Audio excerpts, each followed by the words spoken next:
Olá, boa tarde a todas e a todos, empreendedores. Queremos dar as boas-vindas a vocês. Sou a Patrícia, da Unidade de Políticas Públicas e Relações Institucionais do Sebrae São Paulo. Esta ação é a campanha Empreenda Legal, é uma parceria do Sebrae através da agenda de desburocratização e melhoria do ambiente de negócios do Sebrae São Paulo, junto com a Secretaria da Fazenda e Planejamento do Governo do Estado, a Cefaz. Essa palestra, essa live, ela tem como objetivo de apoiar o empreendedor individual e também a micro e pequena empresa e a empresa de pequeno porte, orientando no âmbito do Simples Nacional e seus benefícios. Então, sejam todos e todas muito bem-vindos neste momento aqui conosco. Nós já queremos apresentar para vocês, no sentido de que vocês fiquem tranquilos, que essa palestra é agregada, todo o conteúdo, toda a apresentação, e nós temos está dando e colocando no chat para vocês uma lista de presença, onde a gente vai poder também interagir com vocês após a live, enviando para vocês conteúdos também, e até, quem sabe, ajudando vocês a esclarecer e se aprofundar mais sobre este tema. Apesar do nosso canal 0800 570 0800, está também à disposição dos senhores. Quero agradecer aqui também toda a minha equipe que trabalha comigo da Unidade de Políticas Públicas, especialmente a Adriana, que me ajudou aqui nessa apresentação, a criar esse evento, o Greg, que está aqui nos bastidores, também dando todo o suporte, e interessante, pessoal, que a gente vai ter aqui, esse nosso conteúdo é um conteúdo inclusivo, a gente vai ter aqui os nossos intérpretes de Libras, ajudando a transmitir essa live. O Igor e Thiago, muito bem-vindo, obrigada pela presença, tá ok? Então, só reforçando, não esqueçam, por favor, de assinar a lista de presença e também já reforçando que a nossa palestra, a nossa live, vai ficar gravado no canal do YouTube do Sebrae. E para dar as boas-vindas a vocês, eu quero chamar aqui, passando a palavra para a nossa querida Beatriz Guzmão, gerente da Unidade de Políticas Públicas. É com você, Beatriz.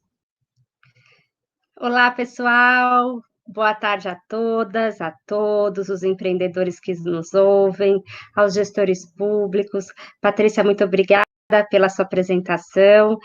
Obrigada também a toda a nossa equipe, a equipe da Cefaz, que vão fazer deste momento uma oportunidade única para que a gente possa democratizar o acesso à informação para as micro e pequenas empresas optantes do Simples. Queria dividir com vocês, né, as razões pelas quais o Sebrae fez essa parceria com a Cefaz e o planejamento do governo do estado de São Paulo em prol das micro e pequenas empresas.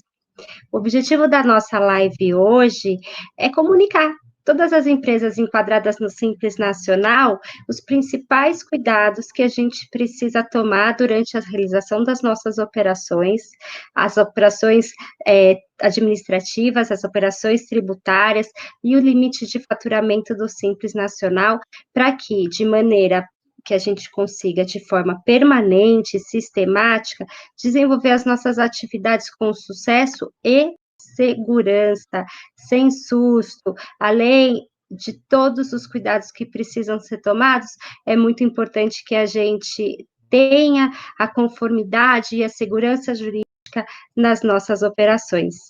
Eu dou muito boas-vindas a todo o nosso público, que são os empreendedores de todos os setores, de todos os segmentos que estão enquadrados no Simples Nacional. São as empresas de pequeno porte, as micro e pequenas empresas e os empreendedores individuais. Nessa tarde, a gente tem a satisfação e o prazer de debater o assunto com o Gabriel Bernardi, que eu tenho um currículo maravilhoso que eu vou ler aqui, que é um engenheiro mecânico formado pela FEI, e ele é jornalista também.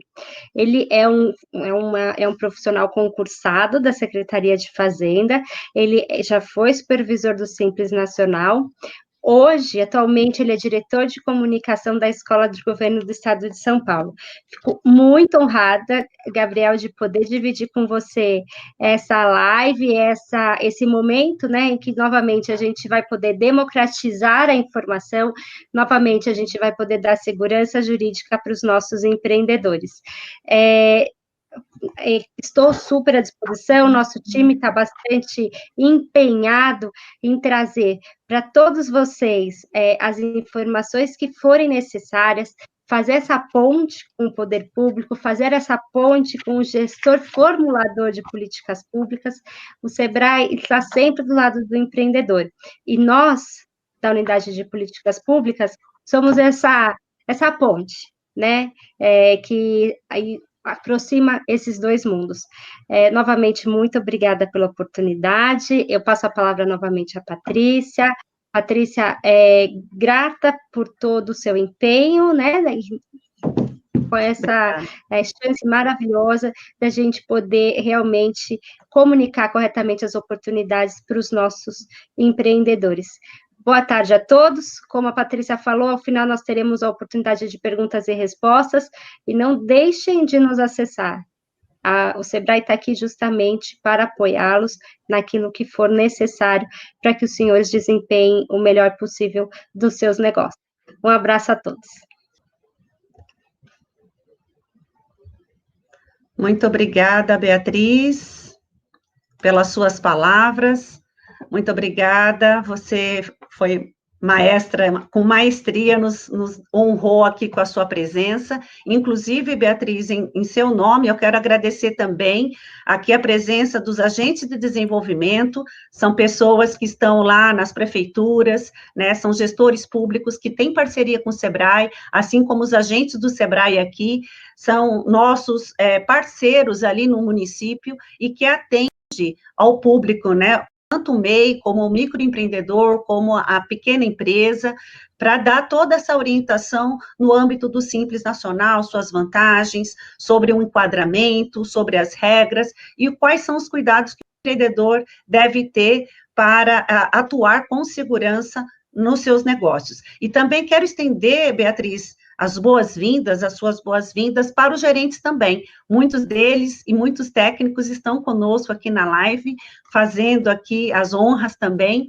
de todo o corpo técnico, em nome do Sebrae São Paulo. Muito obrigada. E como a Beatriz mesmo disse, né, o Gabriel, nosso palestrante de hoje, aí representando a Cefaz, pela Escola do Governo do Estado de São Paulo, que é uma parceria feita junto conosco aqui da Unidade de Políticas Públicas, vai abordar, então, sobre um tema muito importante, que é o Empreenda Legal, uma campanha da Cefaz, e ele mesmo vai poder, de antemão, apresentar para todos os senhores aqui presentes. Então, eu gostaria de passar a palavra para o Gabriel José da Cunha Bernardi, como a Bia já fez a apresentação, gostaria, então, Gabriel, por favor, a sua palavra está com você.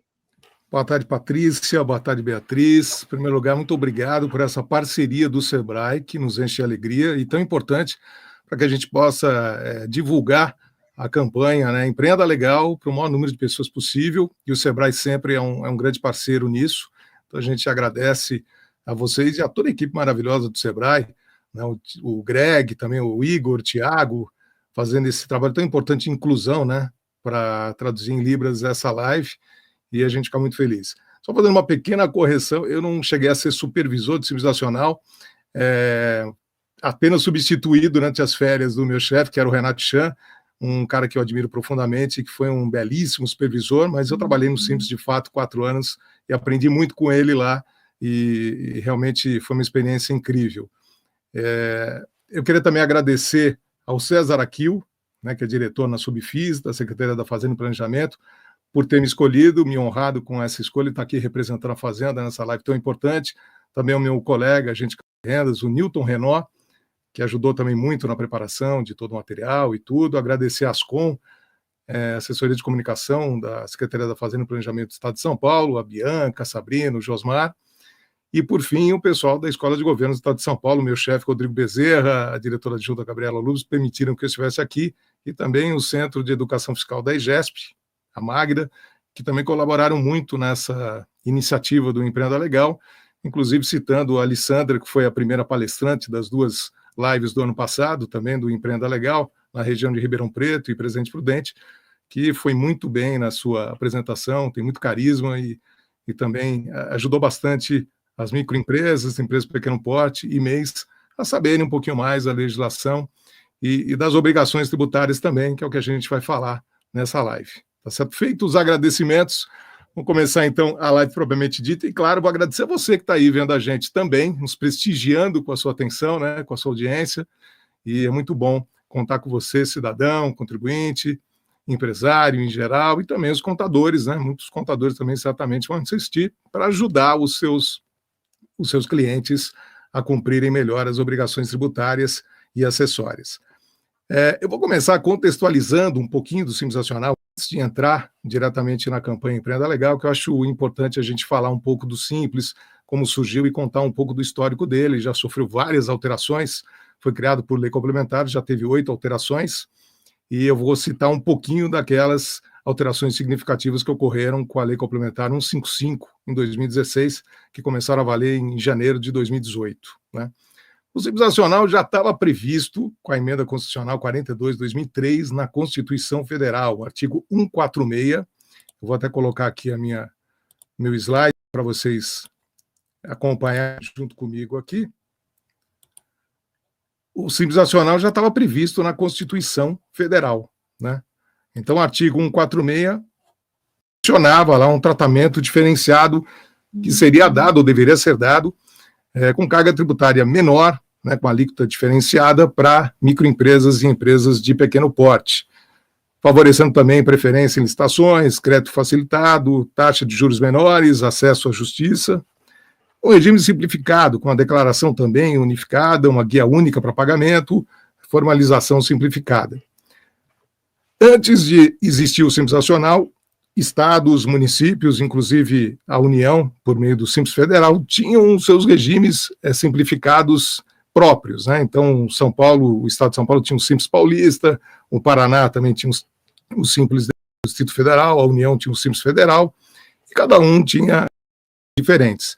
Aí, em 2006, foi criada, né, foi feita a Lei Complementar 123, que instituiu o Estatuto Nacional da Microempresa e Empresa de Pequeno Porte. Aí se extinguiram os outros regimes simplificados, que eu mencionei, nos estados, municípios e na União, e passou a existir um regime único, que é o Simples Nacional. Na época até foi dado o apelido simpático de Super Simples para esse regime.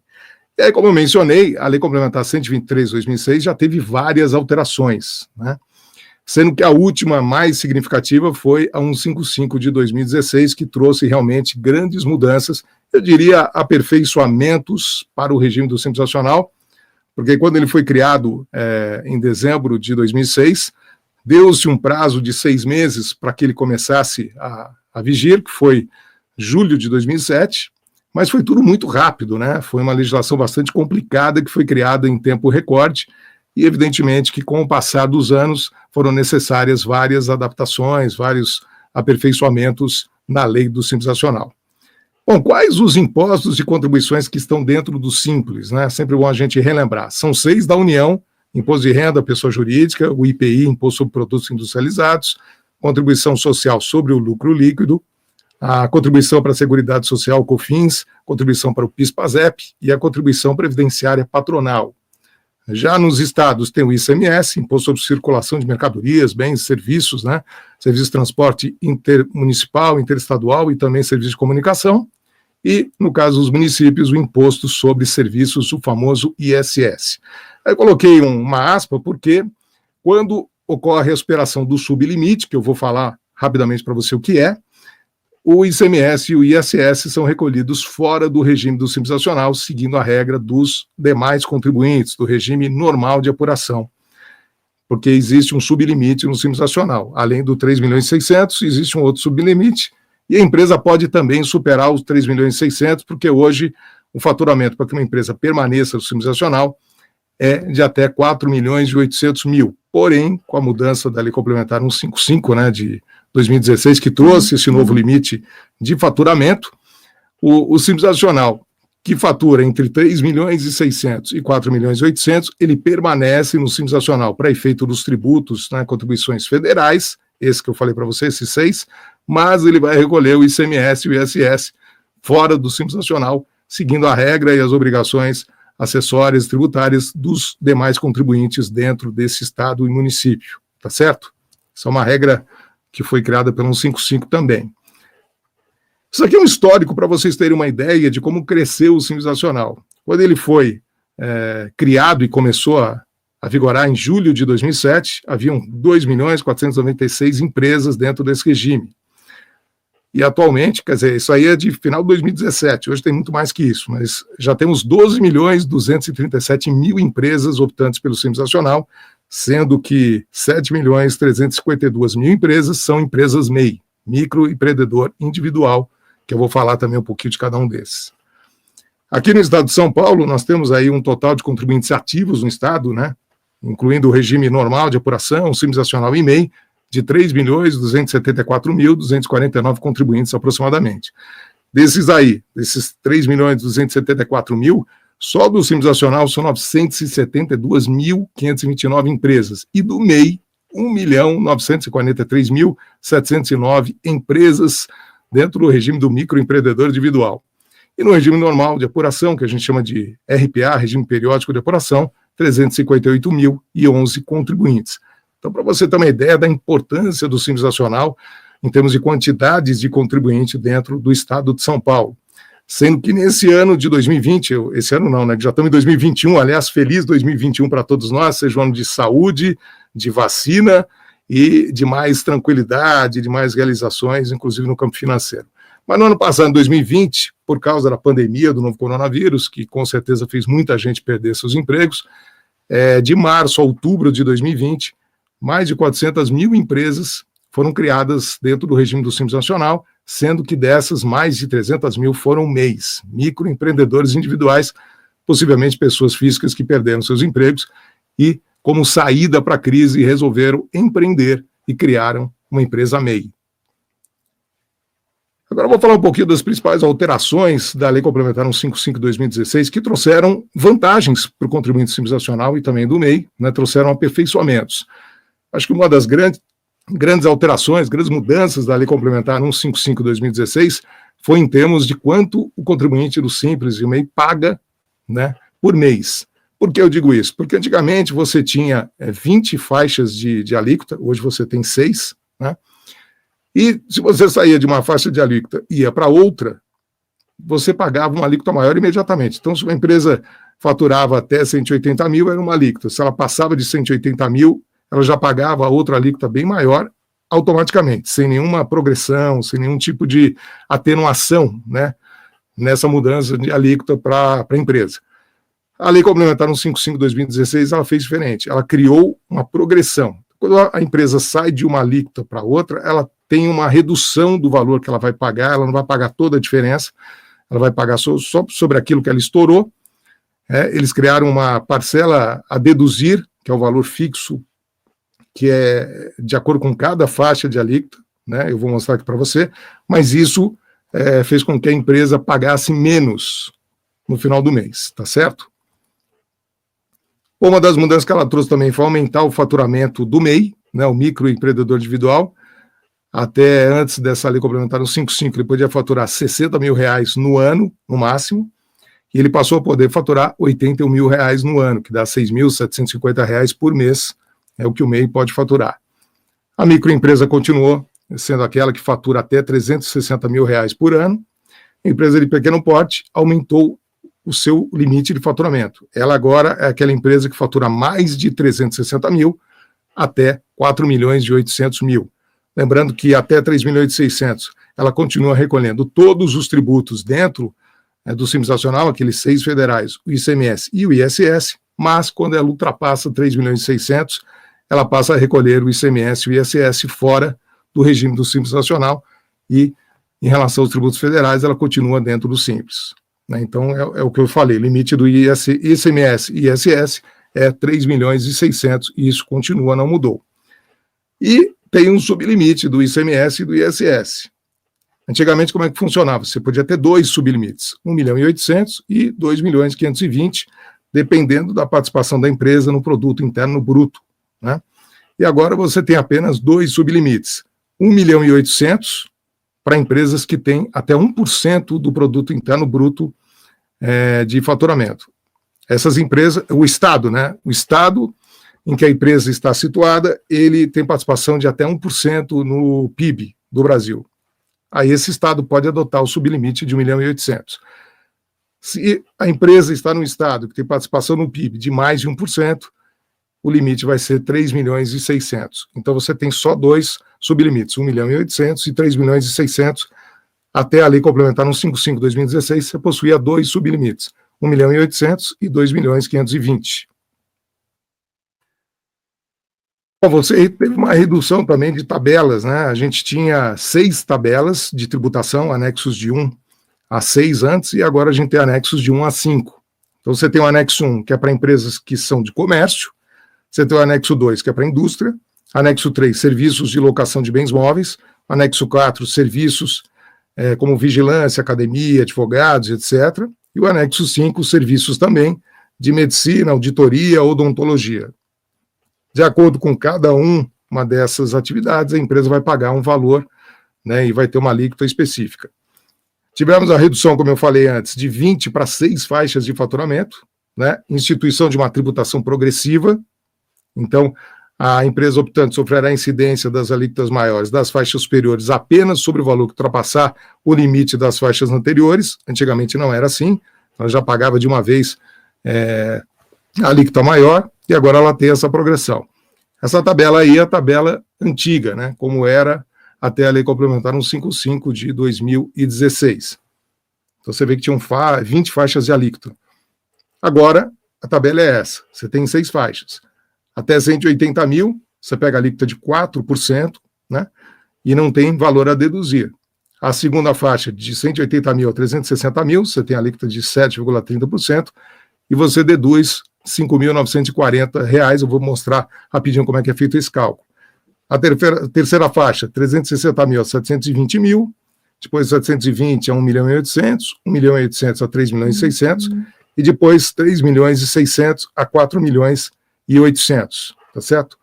Que é, no caso, já a última faixa em que a empresa já não recolhe mais o ICMS e o ISS dentro do Simples Nacional, ela vai recolher apenas os tributos federais dentro do Simples. E aqui você tem um percentual de repartição dos tributos. Por que é importante esse percentual? Porque, por exemplo, quando uma empresa do Simples Nacional vende mercadoria para o contribuinte do regime normal de apuração, que tem direito a se creditar, né, do valor na entrada, daquele débito que foi feito do Simples Nacional, é necessário que a empresa coloque lá quanto que ela está pagando de ICMS para que o contribuinte adquirente possa se creditar desse valor. E aí ela vai conseguir ter esse valor por essa tabela, esse percentual de repartição de tributos, que vai indicar, faixa por faixa, quanto que a empresa vai pagar de cada um dos tributos. Então, por exemplo, na primeira faixa, o percentual de repartição do ICMS, que é o imposto aqui do Estado de São Paulo, 34%. Bom, como é que é o cálculo agora dessa nova alíquota? Porque antes, como eu falei, a empresa mudava de faixa de faturamento, ela pagava automaticamente uma alíquota já bem maior, que era a alíquota nominal, existia só uma. Agora se criou uma alíquota efetiva, né, que é aquela que de fato a empresa vai pagar, que está levando em conta essa progressão mais paulatina entre uma alíquota que ele pagava na faixa de faturamento anterior e a nova faixa de faturamento. Essa alíquota efetiva é obtida pela seguinte fórmula: receita bruta dos últimos 12 meses, se a empresa tiver em início de atividade, receita proporcional, número de meses que ela atuou naquele ano, vezes a alíquota nominal, que é aquela alíquota que eu mostrei lá, de acordo com as 6 faixas de faturamento. Aí você vai subtrair a parcela a deduzir, que é aquele valor fixo que você tem lá, dividido pela receita bruta dos últimos 12 meses. Aí você vai chegar na alíquota efetiva. Nesse caso aqui, por exemplo, você pegando 1.500.000 de faturamento, por exemplo, né, que a empresa teve nos últimos 12 meses, vai dar uma alíquota de 9,20%. Aí você vai naquela outra tabela de percentual de participação dos tributos, repartição dos tributos, o ICMS vai estar em 33,5 vezes 9,20, a empresa vai pagar 3,08% de ICMS, tá certo? Lembrando que o sistema faz esse cálculo para o contribuinte, então é complexo, né, e a Receita sabe disso, por isso que criou todo um sistema lá muito bem elaborado. Aliás, parabenizo sempre a Receita Federal por esse sistema que eles têm do PGDAS-D, que é o programa gerador do documento de arrecadação do Simples. A empresa só vai colocar lá o faturamento, o tipo de receita que ela tem, e o sistema vai fazer esse cálculo todo automaticamente para ela. Ela não vai ter que se preocupar com isso, ela só vai recolher o valor apresentado lá até o dia 20 no mês seguinte. Como é que funciona o sublimite?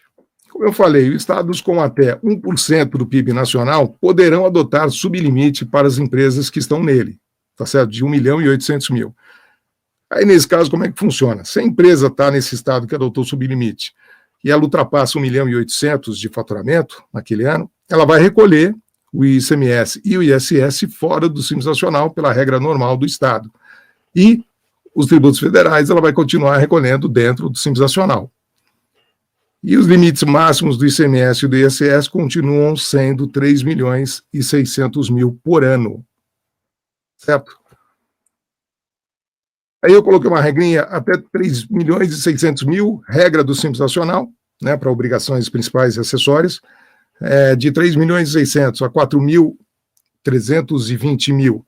Regra do Simples Nacional até o final do ano, se a empresa não estourou o faturamento de 3.600.000 em mais de 20%, né, se ela estourou em até 20%, ela fica até o final do ano dentro do Simples Nacional para todos os tributos, e a partir do ano seguinte ela vai recolher os tributos federais dentro do Simples, mas o ICMS e o ISS ela vai recolher fora do Simples Nacional. Se ela faturou de 4.320 a 4.800.000, tá certo? Que aí, no caso, ela ultrapassou 20% dos 3.600.000, aí a regra do Simples Nacional para o tributos da União continua, né, ela vai recolher os tributos da União pelo Simples Nacional, mas o ICMS e o ISS ela vai recolher fora do Simples Nacional já a partir do mês seguinte, porque ela estourou em mais de 20% os 3.600.000. E aí, se ela ultrapassa os 4.800.000 em até 20%, ela vai continuar dentro do Simples Nacional até o final do ano para os tributos da União. E, claro, se ela faturar além dos 4.800.000 em mais de 20%, ela vai solicitar a exclusão do Simples Nacional a partir do mês seguinte, tá certo? É assim que funcionam os sublimites para efeito do Simples Nacional. E aí o contribuinte optante vai ficar impedido de emitir documentos fiscais pelas regras do regime normal, vai ter que emitir pela regra do regime normal e vai apurar o ICMS também nesse regime. Ele não vai mais estar dentro do Simples. E aí vai cumprir as obrigações acessórias pelo Estado, município, pelas regras do regime normal, e se ele continuar dentro do Simples para os impostos da União, ele segue a regra do Simples Nacional para os impostos da União. Outra alteração que trouxe a Lei Complementar 155, né, foi em relação aos produtores de bebidas alcoólicas. Ela permitiu que optassem pelo Simples Nacional, a partir de janeiro de 2018, as atividades de produção ou venda de atacado por micro e pequenas cervejarias, micro e pequenas vinícolas, produtores de licores, micro e pequenas destilarias. Antigamente, qualquer venda de bebida alcoólica estava vedada no Simples Nacional. Então, a partir de janeiro de 2018, só as micro e pequenas cervejarias, vinícolas, produtores de licores e micro e pequenas destilarias passaram a poder optar pelo Simples e também vão ter que seguir algumas outras regras. Outra alteração que a Lei Complementar 155 trouxe, que é relevante, foi em relação aos salões de beleza, né?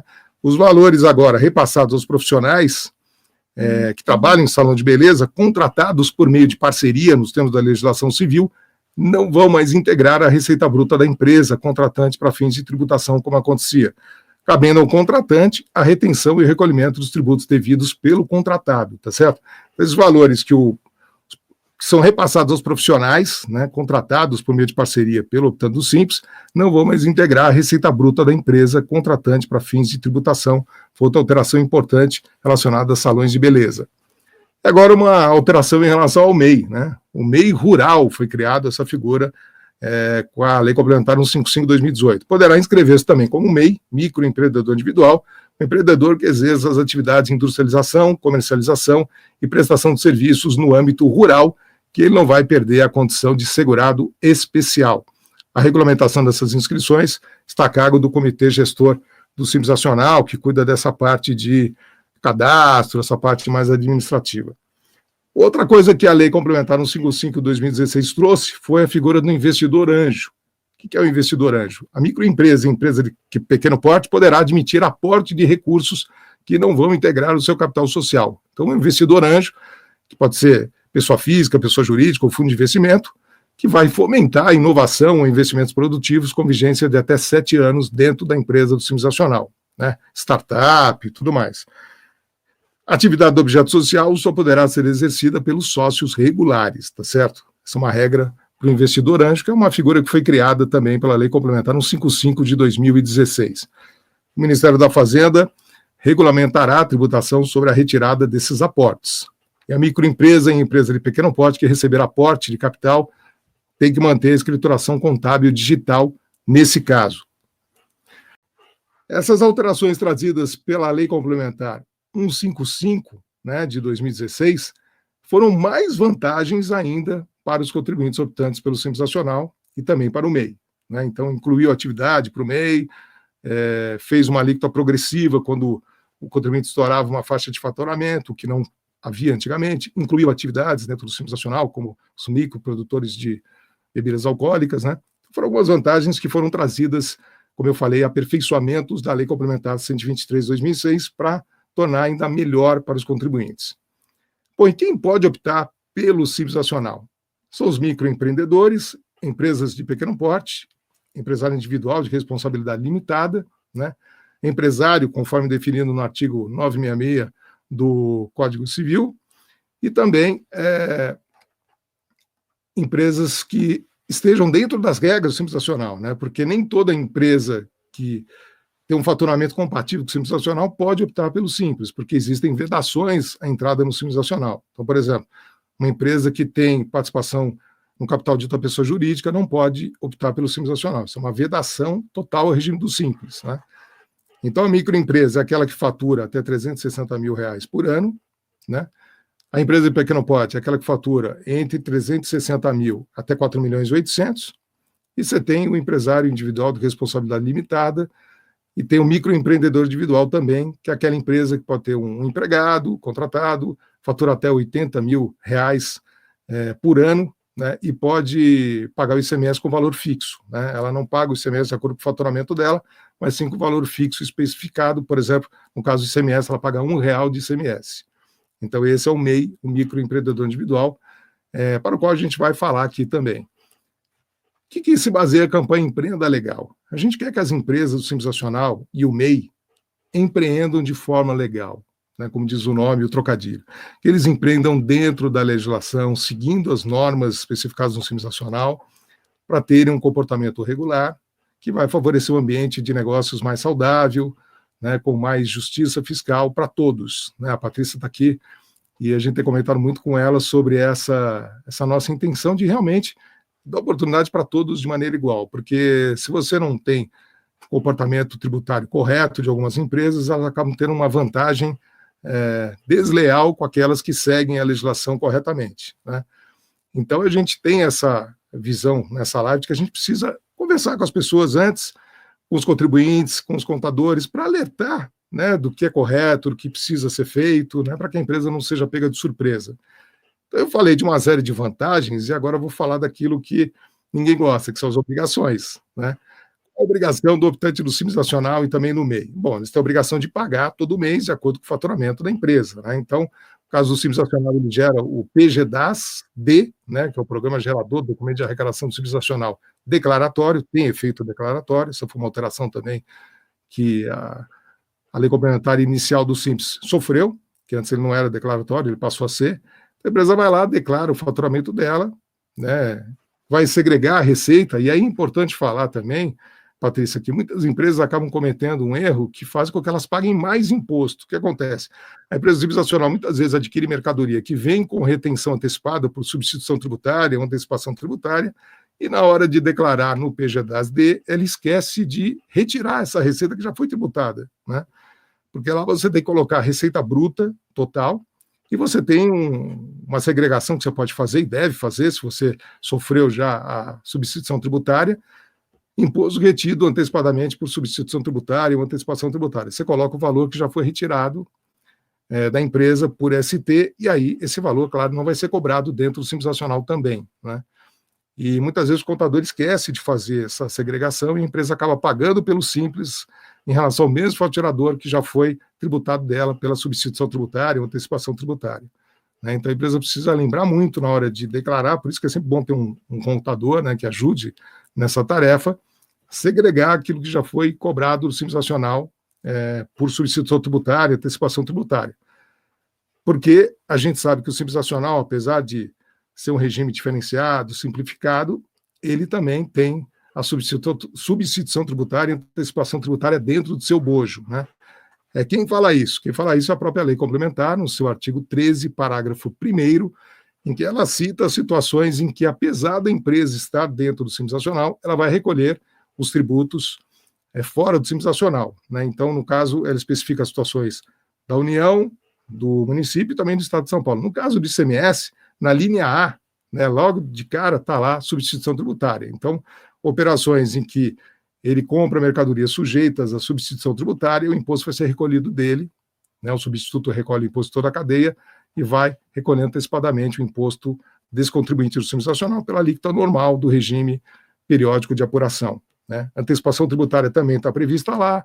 Também está prevista lá que empresas com débito, aliás, eu vou até responder uma pergunta que chegou do Sebrae, eles já encaminharam algumas perguntas para a gente, se a empresa tem débito com a Fazenda estadual, municipal, com a União, ela fica impedida de recolher, ela pode ficar impedida de recolher os tributos pelo Simples Nacional, até que ela regularize essa situação, isso está previsto também nesse artigo 13, parágrafo 1º, também no diferencial de alíquota, né, a empresa, quando compra mercadoria de outro estado que não está sujeita a ST, uma antecipação tributária, ela precisa pagar uma equalização entre a alíquota interna e aquela interestadual, que é menor, né? Então, para impedir a vantagem da empresa de ficar comprando mercadoria de fora em detrimento do mercado interno, né? Então, o que chamamos de diferencial de alíquota vale para a aquisição de mercadorias, bens de uso e consumo, ativo permanente. Então, são uma série de regrinhas que o contribuinte do Simples Nacional vai ter que ficar atento, né? E aí um bom contador vai ajudá-lo a saber as situações em que, apesar dele estar no Simples Nacional, ele vai recolher o imposto devido fora do Simples, né? Então, é importante que o contador e a empresa se atente para esses detalhes, porque eles podem fazer a diferença. E aí, uma regra também que eu acho muito importante a empresa estar ligada sempre é o processo de exclusão do Simples Nacional e do MEI. Claro que a gente está num regime melhor, mais benéfico para a empresa, e ninguém quer sair dele. Porém, para você permanecer no Simples Nacional e no MEI, você tem regras a serem seguidas. E aí vai tudo ao encontro do empreenda legal.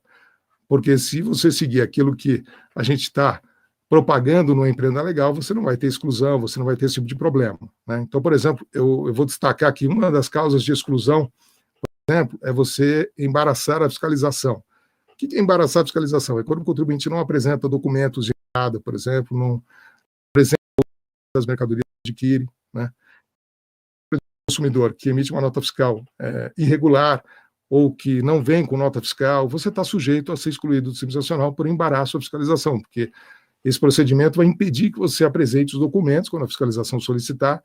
Isso vai dificultar o trabalho ou impedir até o trabalho da fiscalização de chegar ao montante devido de imposto a ser pago. Então, nesse caso, o que a lei complementar fala? Que a empresa pode ser excluída, né, a partir do momento que ocorreu nessa infração, e vai ficar até 3 anos sem participar do Simples Nacional.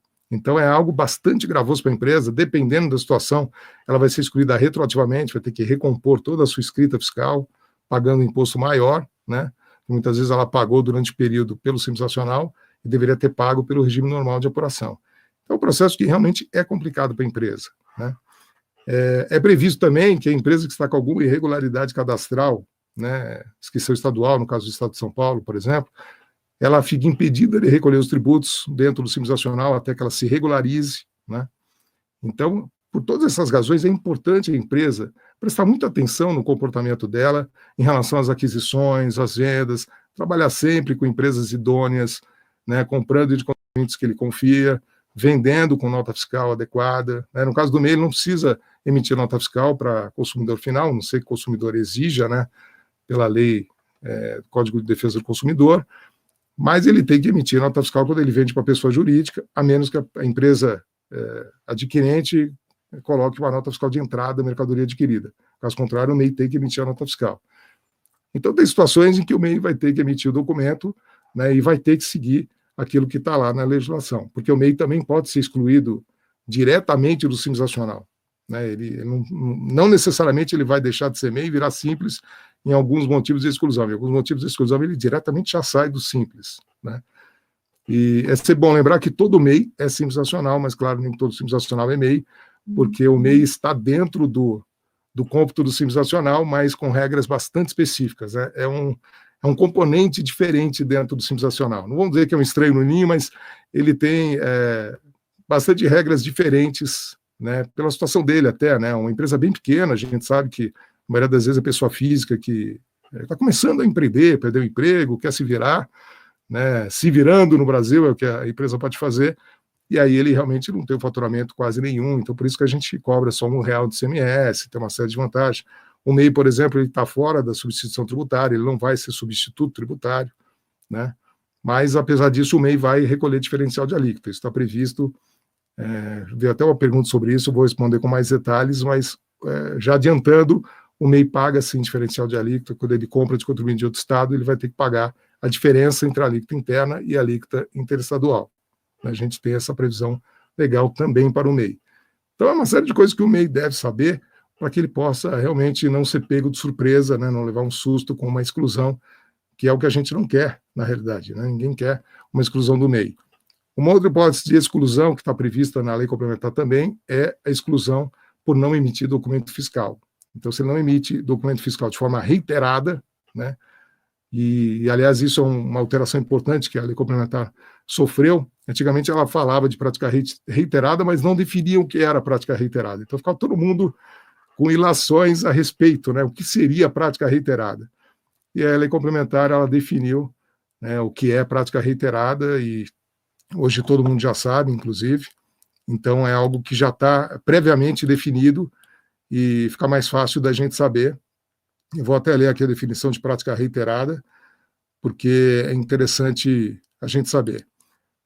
Considerado prática reiterada a ocorrência em 2 ou mais períodos de apuração, consecutivos ou alternados, de idênticas infrações, inclusive de natureza acessória, verificada em relação aos últimos 5 anos calendário, formalizadas por intermédio de auto de infração ou notificação de lançamento.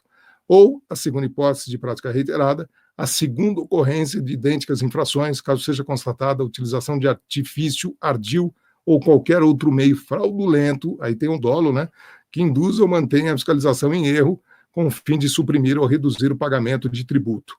Aí, nesse caso, a empresa terá uma prática reiterada configurada de forma mais tranquila, não precisa ter lavratura de auto-infração, não precisa ser em 2 ou mais períodos de apuração, pode ser no mesmo período, basta que seja infração idêntica, tenha havido dolo, a empresa vai ser excluída do regime do Simples Nacional, e é bastante gravoso para ela também, né, esse tipo de situação.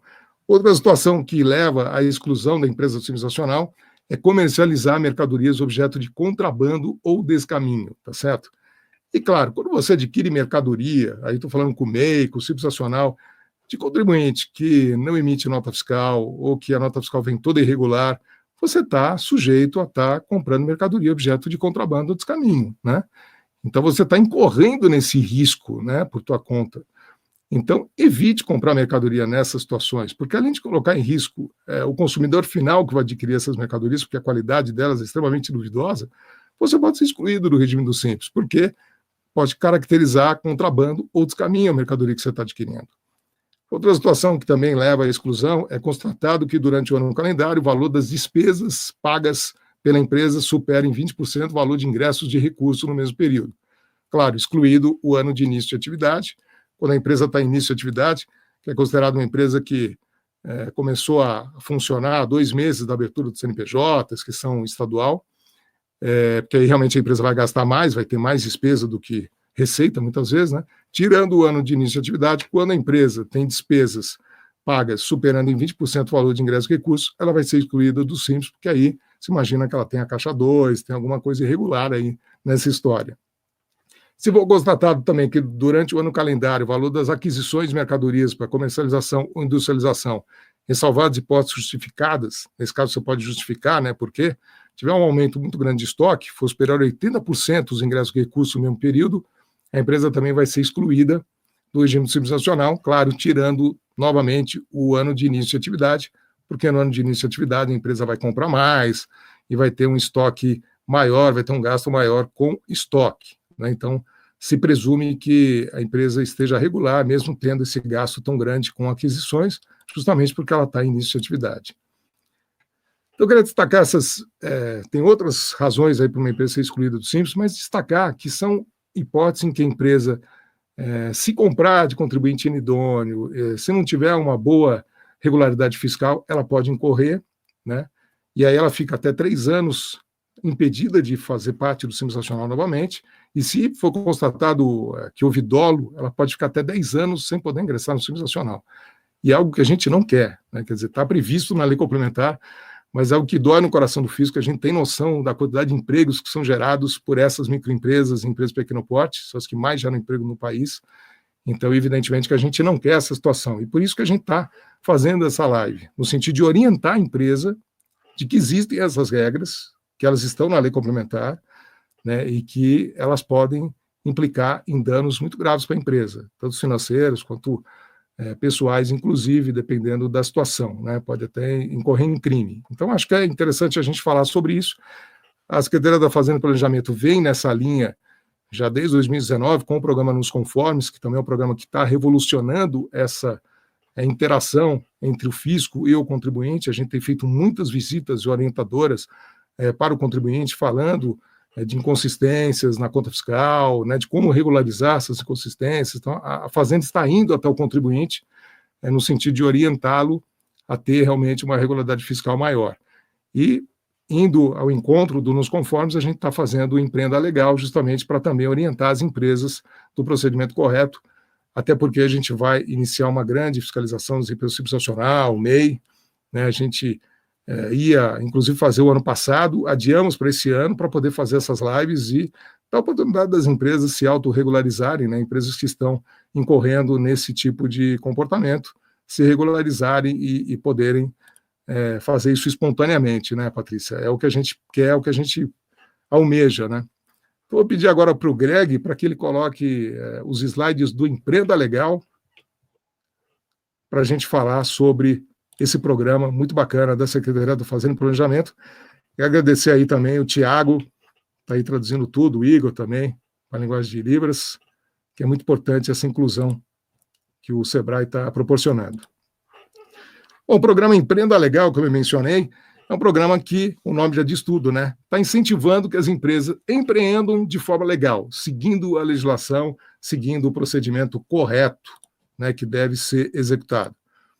Então, o Empreenda Legal é uma ação com o objetivo de orientar os contribuintes, você que está vendo a gente aqui nessa live, sobre as suas obrigações junto com o fisco, né, para que vocês não percam os benefícios do Simples Nacional ou do MEI, como eu mencionei, exclusão, né, uma série de situações em que você pode acabar perdendo o benefício do Simples Nacional. A gente observou um crescimento muito grande desses contribuintes, né, e encontramos diversas situações em que as empresas comercializam quantidades e valores expressivos, mas sem identificar a origem das mercadorias que estão sendo vendidas. E como eu falei, isso fere a lei, porque você pode estar comprando mercadoria objeto de descaminho, contrabando, né, pode ter uma qualidade duvidosa e está previsto como uma infração sujeita à exclusão, inclusive na Lei Complementar 123 de 2006, que é a lei que rege o regime do Simples Nacional. Então, tomar muito cuidado com esse tipo de comportamento. Outra coisa que é sempre bom a gente lembrar, sempre que o contribuinte MEI, Simples Nacional, for fazer uma compra, uma aquisição, comprar no seu CNPJ, o CNPJ da empresa, tá certo? Porque às vezes o contribuinte faz a compra no CNPJ de outra empresa e aí os dados não batem, né? Acende um sinal vermelho lá para a gente, porque a gente hoje tem todo o sistema de cruzamento de dados, documentos fiscais, está tudo cada vez mais ágil, mais moderno, mais célere, e isso acaba acendendo a luz vermelha. Então, sempre procura fazer a aquisição com o CNPJ da empresa, tá certo? Não usar CNPJ de terceiros para isso. E como eu falei, antes da gente adotar ações repressivas, o programa Empreenda Legal pretende chamar a atenção dos contribuintes sobre como se relacionar de forma harmônica com o fisco, proporcionando a todos um ambiente de concorrência saudável, né? Que a gente quer isso, a gente quer um ambiente de concorrência saudável em que haja justiça para todos, não só para alguns, né? E aí eu vou explicar algumas siglas que a gente vai falar aqui, eu já mencionei, né? IE, inscrição estadual, É a inscrição que a gente atribui aos contribuintes paulistas do ICMS, que permite ao estabelecimento a emissão de notas fiscais, né? Então é muito importante, a empresa tem que ter inscrição estadual. O CADESP é o cadastro de contribuintes do Estado de São Paulo, ele contempla os dados de todos os estabelecimentos que possuem inscrição estadual. Aí você tem o DEC, que é o domicílio eletrônico do contribuinte, que é o correio eletrônico, né? É como a gente se corresponde com o contribuinte de forma ágil, célere, né?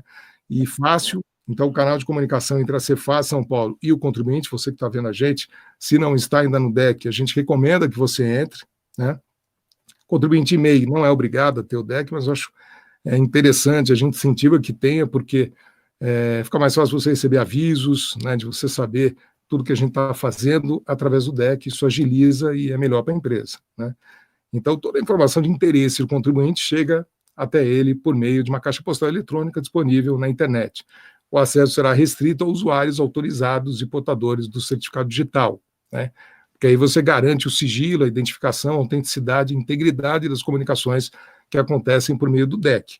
Claro que o certificado digital vai ser um custo para o contribuinte, mas eu encaro como um investimento, acho que não é um custo, né? A empresa está investindo numa comunicação mais rápida, mais ágil e melhor com a Secretaria da Fazenda, e é uma via de mão dupla, né? Tanto para saber de benefícios, para receber avisos, quanto para também se comunicar com a Fazenda. Então, eu acho muito interessante a empresa ter o DEC.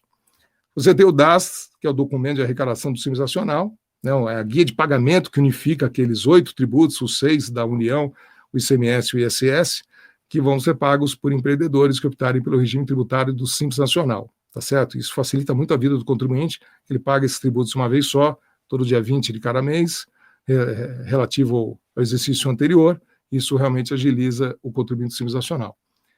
Bom, no caso do Simples Nacional, ele tem o DEFIS, que é a Declaração de Informações Socioeconômicas e Fiscais, é uma declaração que ele entrega todo final de ano, né, até 31 de março do ano seguinte, em que ocorreram os faturadores, ele tem que entregar essa DEFIS.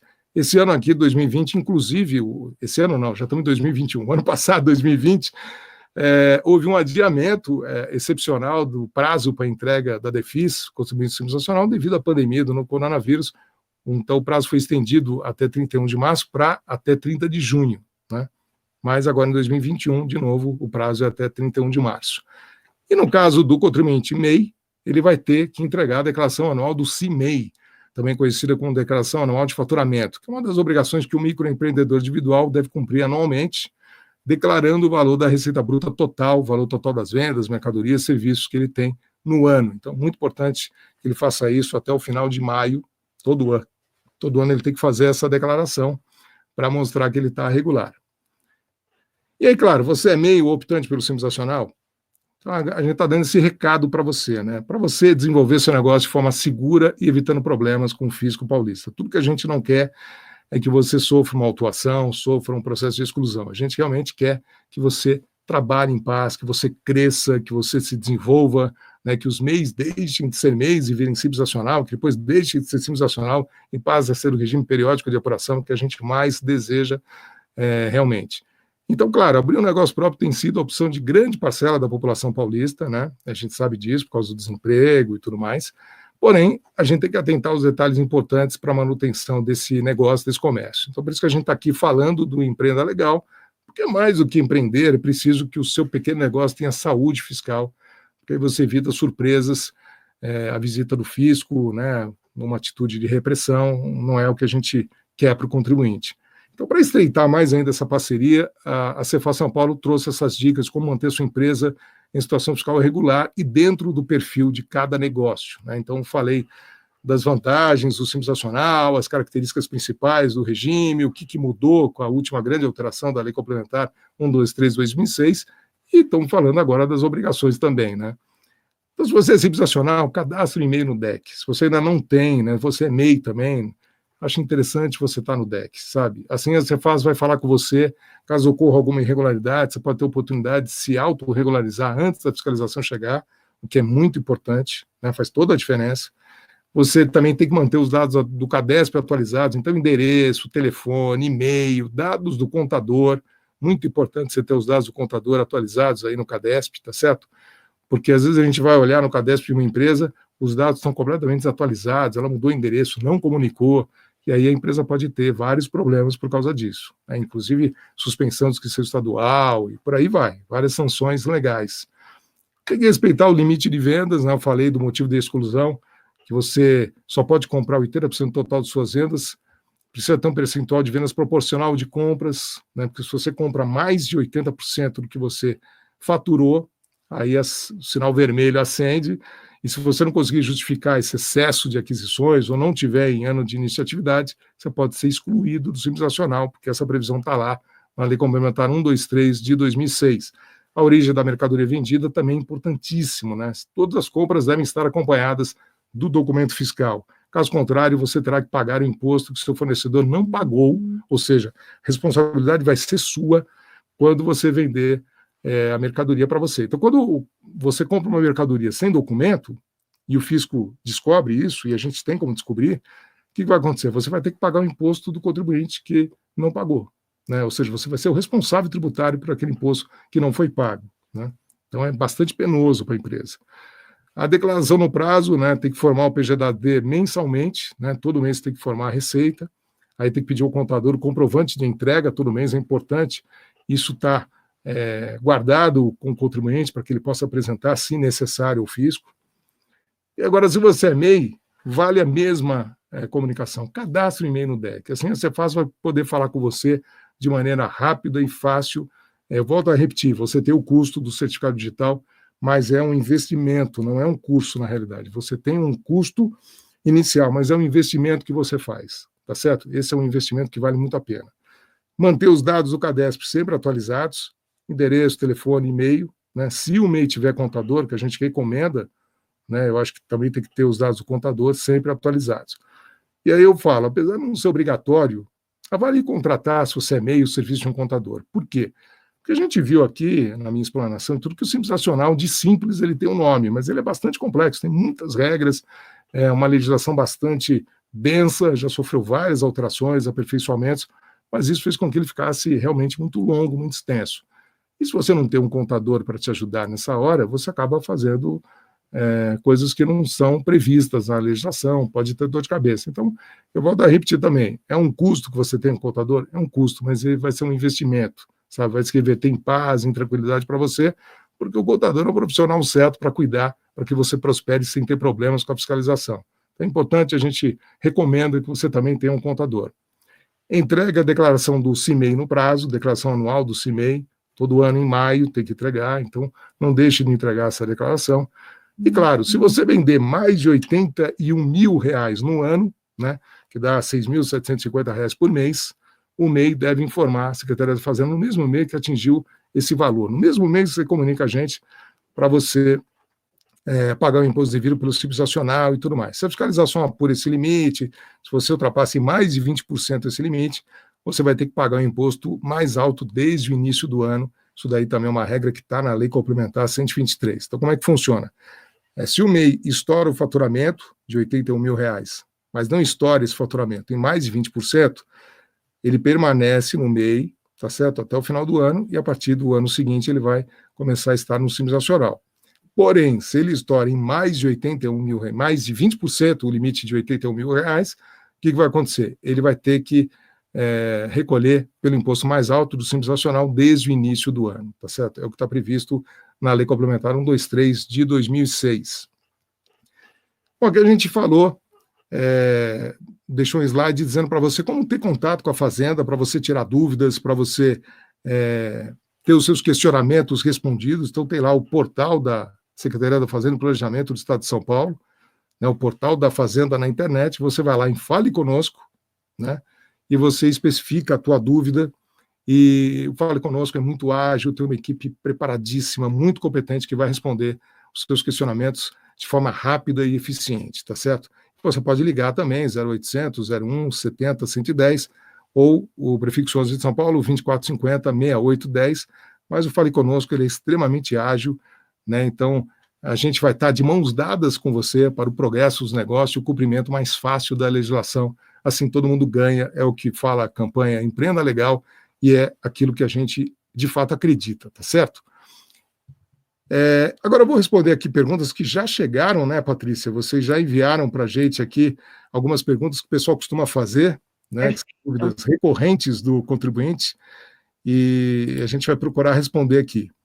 Perfeito. A primeira pergunta que o Sebrae enviou foi o seguinte: as empresas inadimplentes por débito tributário são excluídas do Simples em quanto tempo? Bom, como eu mencionei, empresas que estão com débito com a Fazenda Estadual, Municipal ou com a União ficam impedidas de recolher os tributos dentro do Simples Nacional. Então, elas vão ser excluídas do recolhimento do tributo dentro do Simples, vão ter que pagar o imposto maior no regime normal de apuração. Mas elas podem se regularizar, tá certo? E aí não ter esse procedimento de ter que recolher os tributos por fora do Simples. Como é que funciona isso? Bom, elas recebem uma cientificação da sua exclusão do recolhimento pelo Simples Nacional, pelo fato de estarem com débito tributário, e elas vão ter um período de 30 dias para recolher esses débitos, tá certo? Para regularizar essa situação e permanecerem recolhendo os tributos dentro do Simples Nacional. Então, essa é a resposta à primeira dúvida sobre empresas que estão inadimplentes. A gente sabe que com a crise, muitas empresas acabaram, infelizmente, entraram nesse cenário, né? Acabaram entrando na inadimplência. Segunda questão que o Sebrae mandou é como funciona o recolhimento antecipado do ICMS para aquisições interestaduais do Simples Nacional. Bom, funciona da seguinte maneira: quando o contribuinte do Simples Nacional adquire mercadoria de outro estado que está sujeita à substituição tributária no estado de São Paulo, tá certo? E não há protocolo para que a empresa do outro estado recolha por substituição tributária antecipadamente para o estado de São Paulo, quem vai fazer esse pagamento é o contribuinte do estado de São Paulo que adquiriu a mercadoria. Então, ele vai ter que recolher, tá certo? Antigamente era na entrada, agora ele recolhe o contribuinte Simples Nacional até o último dia do mês. Opa, perdão, aqui bati no microfone. Ele recolhe até o último dia do mês subsequente, tá certo? Do segundo mês subsequente.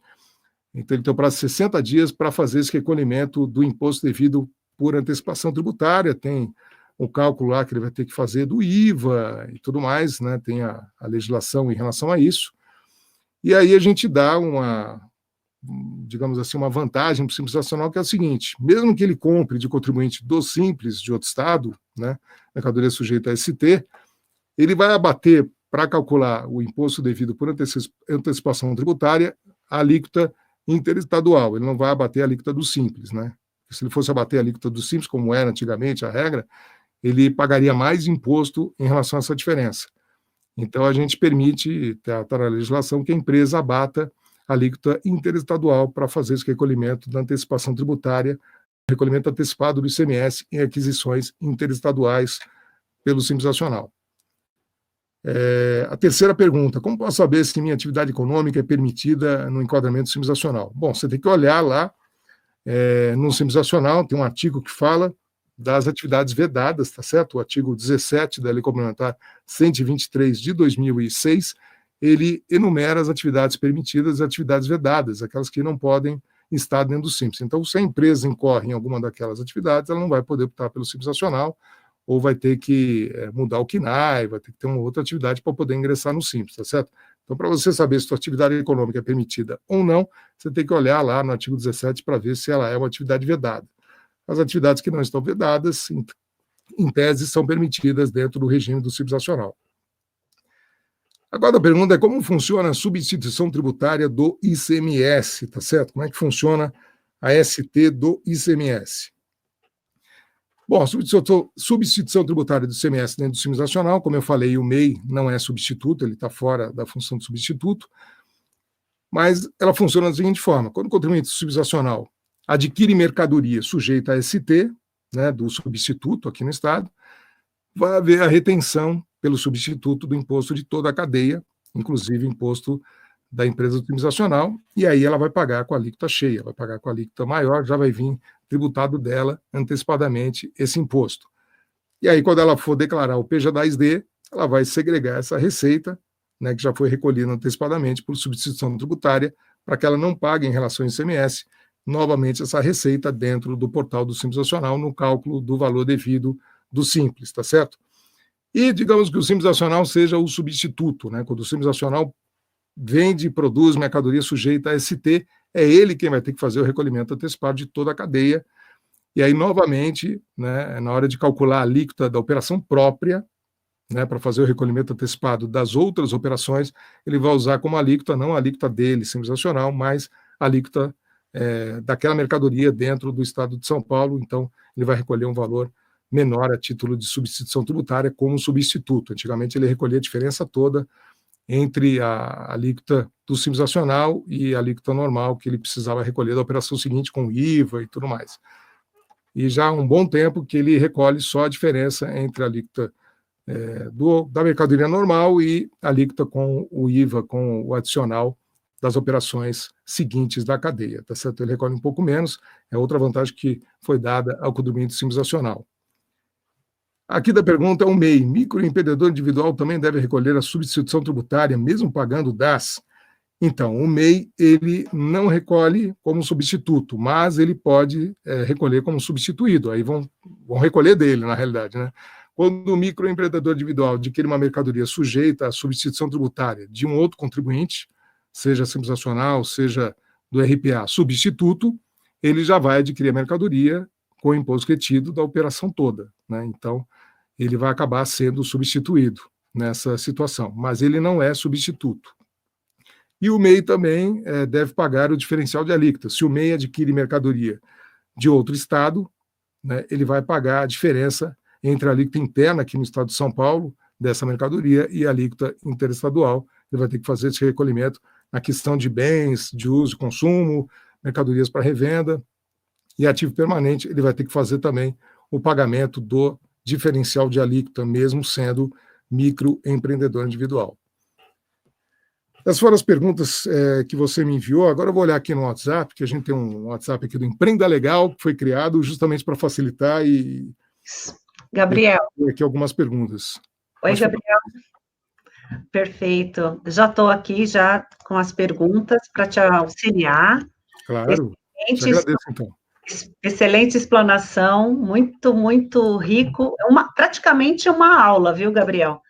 Muito... A intenção foi essa, explicar um pouco do regime, né, de todas as alterações que já foram feitas e tudo mais, né?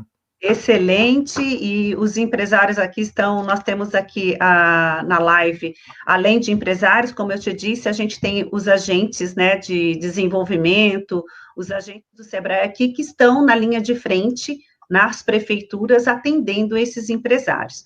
Então, eu vou fazer aqui, pessoal, até para que a gente não venha se estender demais, além das perguntas que o Gabriel já respondeu, que nós encaminhamos a ele com antecedência, eu tenho aqui mais 5 perguntas para fazer para o Gabriel, tá certo? Mas a gente vai deixar aqui a lista de presença, que a gente pede que vocês, por gentileza, preencham a lista de presença, e a gente também deixou aqui no chat, além do link para você acessar a lista de presença, a gente deixou também o nosso canal de contato, tá certo? Que é politicaspublicas@sebraesp.com.br, onde você vai poder também entrar em contato conosco para poder fazer outras perguntas, que eventualmente a gente não consiga aqui responder a todas.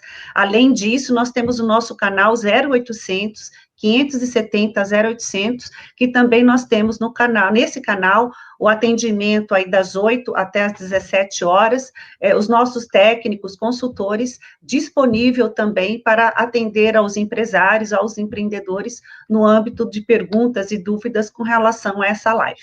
Então, indo direto às perguntas, Gabriel, a Elisângela Ribeiro, ela tem uma dúvida, eu vi que você já falou bastante sobre o MEI, sobre o desenquadramento, mas eu acho importante, assim, às vezes voltar, Gabriel, para reforçar um pouco a resposta, porque a dúvida de um é a dúvida dos demais também. Sem dúvida.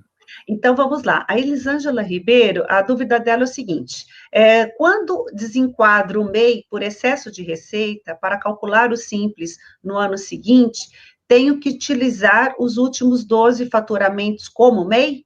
Isso. Na verdade, assim, ela vai passar a recolher, né, a partir de janeiro, se ela não estourou em mais de 20%, né? Sempre bom a gente frisar que se estoura em mais de 20%, ela começa a ser subsidiacional retroativamente desde o início do ano, né? Mas digamos que, no caso da Elisângela, ela estourou o faturamento em menos de 20%, né? Então ela vai começar a recolher como subsidiacional em janeiro do ano seguinte.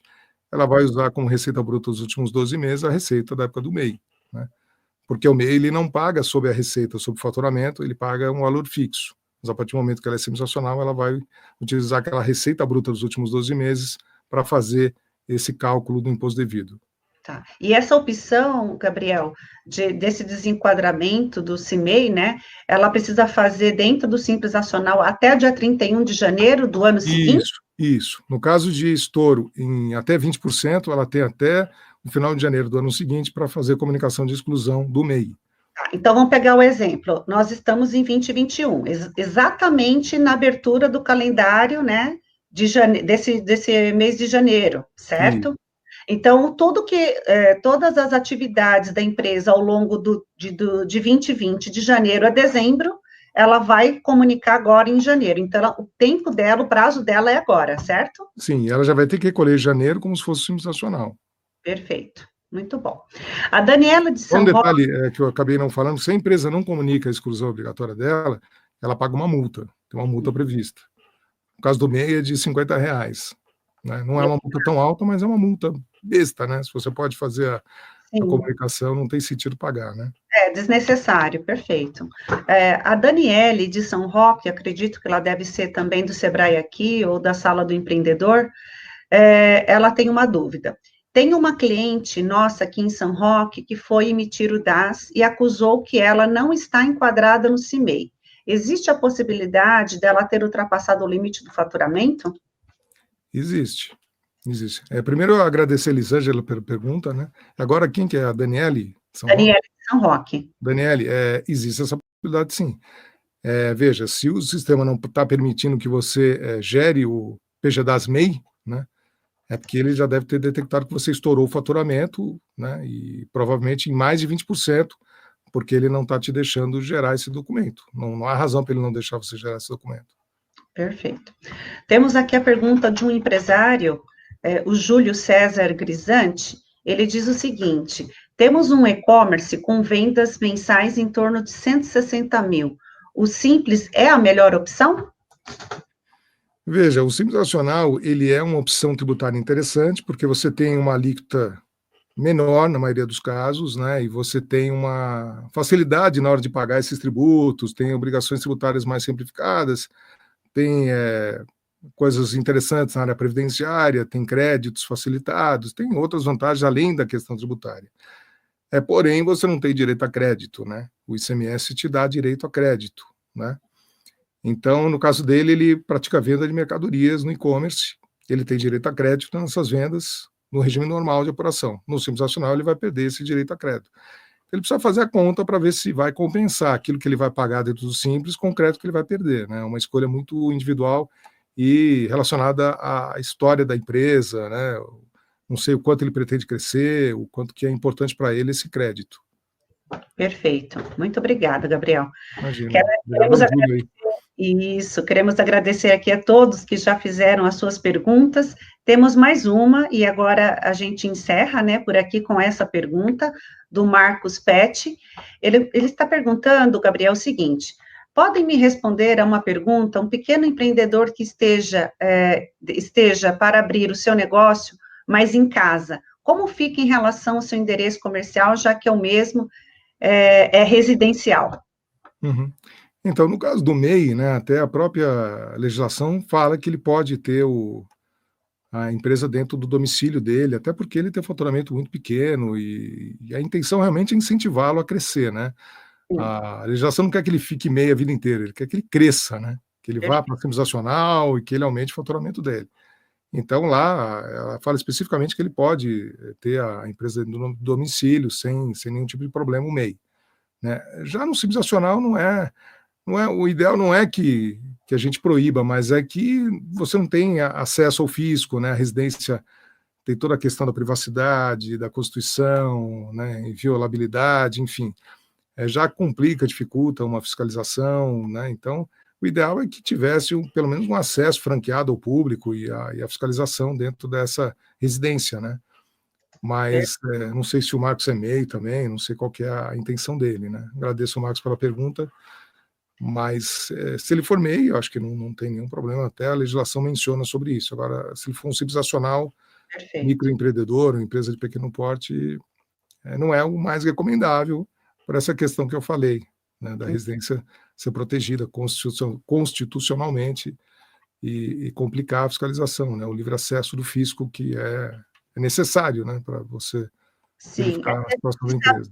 o que a gente sabe é que o MEI, dependendo da atividade, se for MEI, né, respeitando as regras municipais, né, a lei de zoneamento. Segurança, de zoneamento, tudo, não há nenhum problema. Não há nenhum problema. Então, ele tem que procurar, né, nesse caso, Marcos, a gente sugere que você procure, a minha sugestão é que você procure um escritório regional mais próximo de você, se você estiver em algum município, certamente a gente deve ter aí um posto de atendimento do Sebrae perto de você, mas como já a nossa equipe aqui que está nos bastidores nos dando o apoio, já colocou aqui no chat, nós temos uma central de atendimento, que é o 0800 570 0800, que é gratuito, tem a duração, vocês têm, inclusive, com gratuidade, duração de 1 hora, vocês podem realizar videochamada pelo WhatsApp. Então, olha que bacana.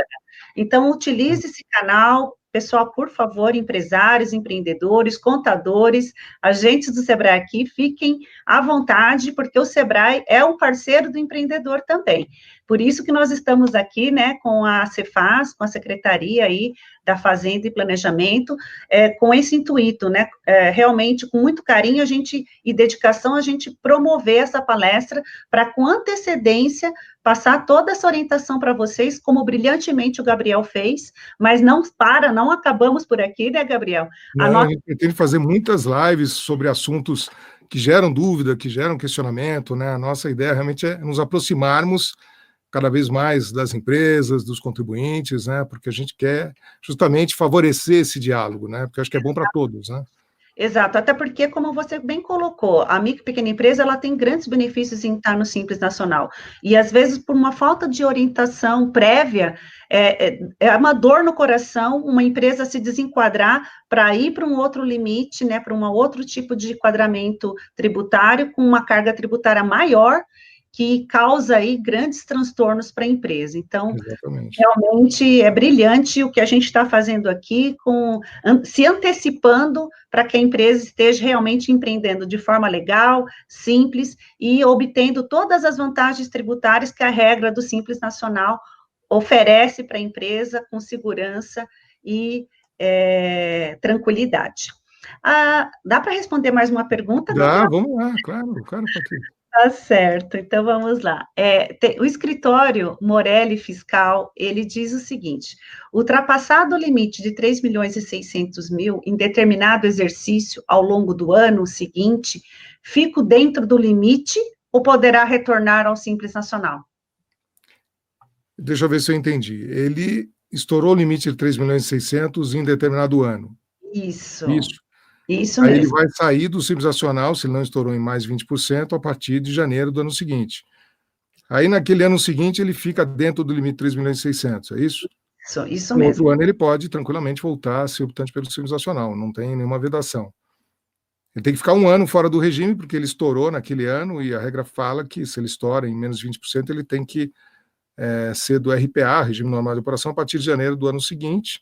Ele fica 1 ano nesse regime. Se ele voltar para o faturamento anterior, que é o que a gente não deseja, a gente quer que ele cresça mais, mas se ele retroceder nesse faturamento e ficar dentro dos 3.600.000, ele pode, no outro ano, né, ele tem que ficar pelo menos 1 ano fora do Simples, ele pode retornar ao regime do Simples Nacional.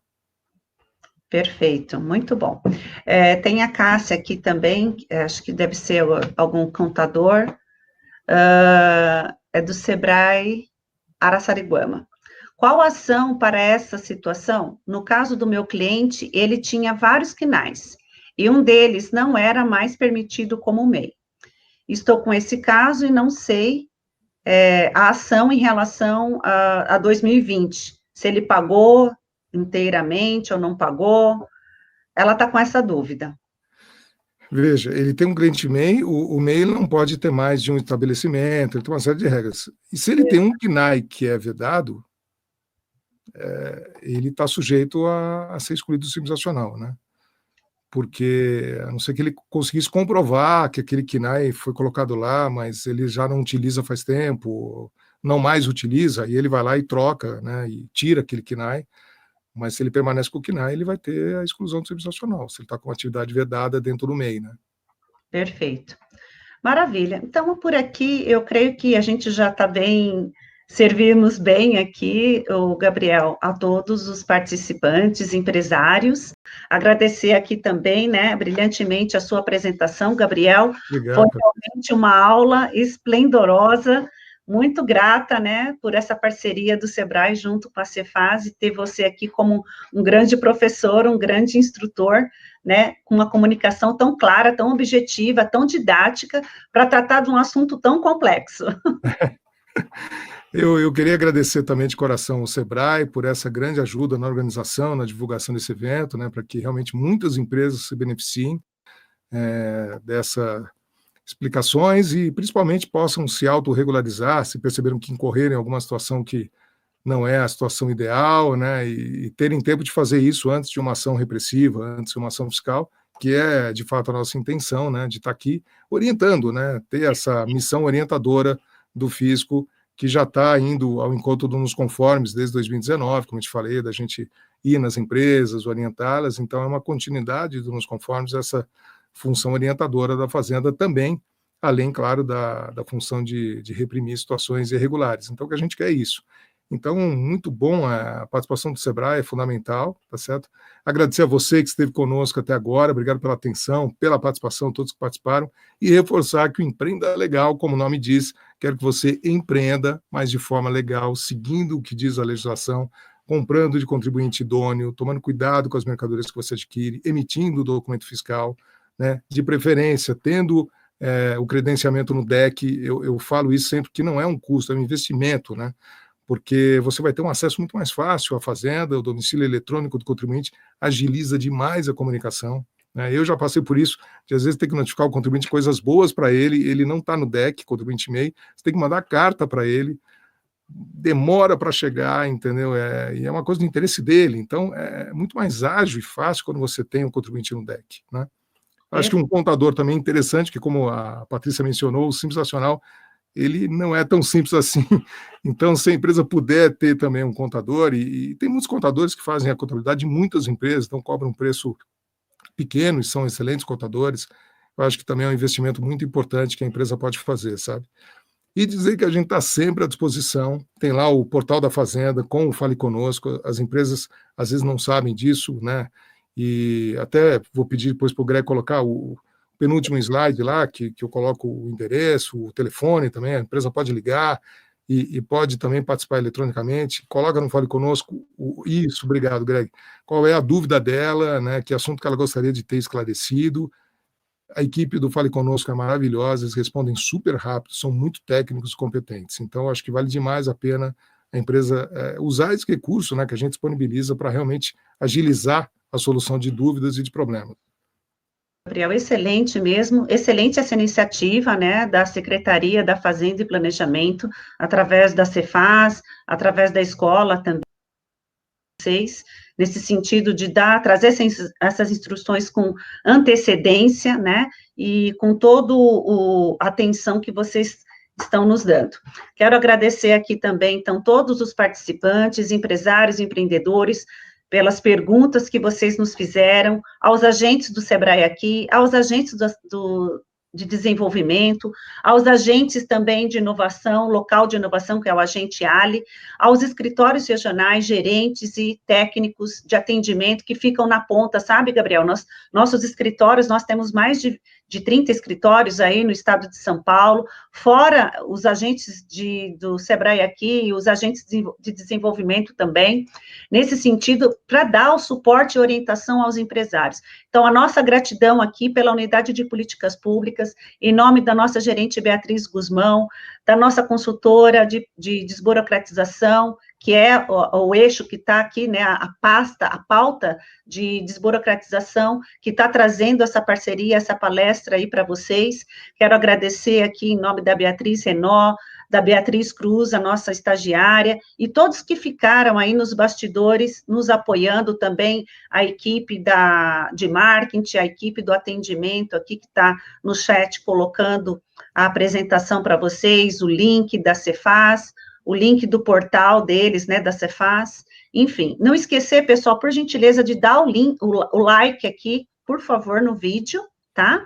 E lembrando, só reforçando também que essa live vai ficar gravada para que vocês possam aí assistir várias vezes para poder ter essa compreensão mais clara e até, de repente, voltar para alguma questão que você possa ter dúvida. E, de repente, até colocar para quem quiser e não teve a oportunidade de acessar, você poder também estar encaminhando a todos, ok? Então, muito obrigada a todos pela presença, e aqui a gente vai se despedindo, agradecendo de coração, tá certo? Desejando aí esse 2021 que seja promissor, que seja de grandes realizações, com muita paz, com muito amor e com muita saúde e sabedoria também. E com vacina, né, Patrícia? Igual vacina para todos.